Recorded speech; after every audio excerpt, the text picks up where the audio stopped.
வணக்கம். டி முகத்தின் வாசிப் 2ஆம் ஆண்டு பிகாம் சிஏ. இன்றைய செய்திகள். அறிவியல் உலகம். சுனிதா வில்லியம்ஸ் புதிய சாதனை. இந்திய வம்சாவளியைச் சேர்ந்த விண்வெளி வீராங்கனை சுனிதா வில்லியம்ஸ் பெகி பெய்ட்சன் சாதனையை முறியடித்து ஒரு பெண் விண்வெளியில் அதிக நேரம் நடைப்பயணம் மேற்கொண்டதற்கான புதிய சாதனையை படைத்தார். அவர் மேற்கொண்ட 9 விண்வெளி நடைப்பயணங்களில் மொத்தம் 62 மணி நேரம் 6 நிமிடங்கள் நடந்திருக்கிறது.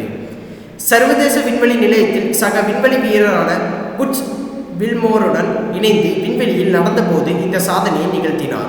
சுனிதா வில்லியம்ஸ் போயிங் ஸ்டார்லைனர் விண்கலத்தில் ஏற்பட்ட தொழில்நுட்ப சிக்கல் காரணமாக ஜூன் 2024 முதல் சர்வதேச விண்வெளி நிலையத்தில் இருந்து இருவரும் விண்வெளி நிலையத்திற்கு வெளியே பராமரிப்பு பணிகளை மேற்கொண்டனர்.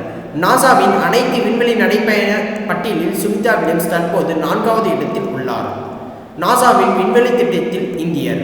ஆந்திர பிரதேசத்தின் பாலக்கொல்லுவைச் சேர்ந்த டங்கெட் ஜான்வி நாசாவின் சர்வதேச விமான விண்வெளி திட்டத்தை நிறைவு செய்த முதல் இந்தியர் ஆனார்.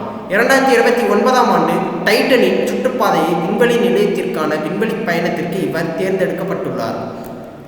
Elon Musk Grok 3 AI. Elon மஸ்கின் செயற்கை நிறுவனமான XAI பூமியில் இதுவரை உருவாக்கப்பட்ட மிகவும் புத்திசாலித்தனமான செயற்கை நுண்ணறிவு அரட்டை பெட்டியாக இருக்கும் என்று உறுதியளிக்கும் வகையில் ஒரு மேம்பட்ட AI சாட்பான க்ரோக் 3 AI அறிமுகப்படுத்தியுள்ளது. க்ரோக் 3 இன்னும் வளர்ச்சிக்கு மகத்தான கணினி வளங்கள் தேவைப்பட்டன. 1,00,000 GPUs வெறும் 122 நாட்களில் உருவாக்கப்பட்டது. இது செயற்கை நுண்ணறிவு ஆராய்ச்சி வளர்ச்சியில் மிகப்பெரிய சாதனையாக கருதப்படுகிறது. கணினி திறனை மேலும் விரிவாக்க XAI H100 கிளஸ்டரின் அளவு 92 நாட்களில் இரட்டிப்பாக்கப்பட்டது. இதனால் க்ரோக் A3 இன் பயிற்சி மேம்பாட்டு வேகம் மிகுந்தது. குவாண்டம் கம்ப்யூட்டிங் கிராமம். ஆந்திர பிரதேசத்தின் அமராவதியில் இந்தியாவின் முதல் குவாண்டம் கம்ப்யூட்டிங் கிராமம் தொடங்கப்பட்டதன் மூலம் இந்தியா ஒரு பெரிய தொழில்நுட்ப முன்னேற்றத்தை அடைந்துள்ளது. ரியல் டைம் கவர்னன்ஸ் சொசைட்டி தலைமையிலான ஒரு கூட்டத்தில் IBM, TCS, L&T உள்ளிட்ட முன்னணி தொழில்நுட்ப நிறுவனங்கள் இதற்கான அடித்தளத்தை அமைத்தன. இது குவாண்டம் கம்ப்யூட்டிங் ஆராய்ச்சி, சுற்றுச்சூழலை அமைப்பு மேம்பாடு, புத்தாக்கத்திற்கான ஒரு உலகத்தரம் வாய்ந்த மையமாக திகழ்வதை நோக்கமாக கொண்டுள்ளது.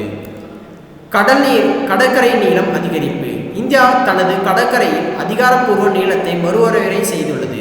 நிலப்பரப்பில் எந்த ஓர் இயற்பியல் மாற்றமும் ஏற்படாத போதிலும் மேம்பட்ட தொழில்நுட்பம், துல்லியமான வரைபடமாக்கல் முறைகளை பயன்படுத்தியதன் மூலம் முந்தைய புள்ளி விவரங்களை விட இது கணிசமாக அதிகரித்துள்ளது. தனது புவியியல் அளவீடுகளை ஒரு முக்கிய மேம்படுத்ததாக கடற்கரையின் நீளத்தை 7.516.6 கிலோமீட்டரிலிருந்து 11,098.8 கிலோமீட்டராக இந்திய அரசாங்கம் திருத்தியுள்ளது. இது புதிய நிலப்பரப்பை பெறாமலேயே கிட்டத்தட்ட 50% அதிகரிப்பு. நன்றி.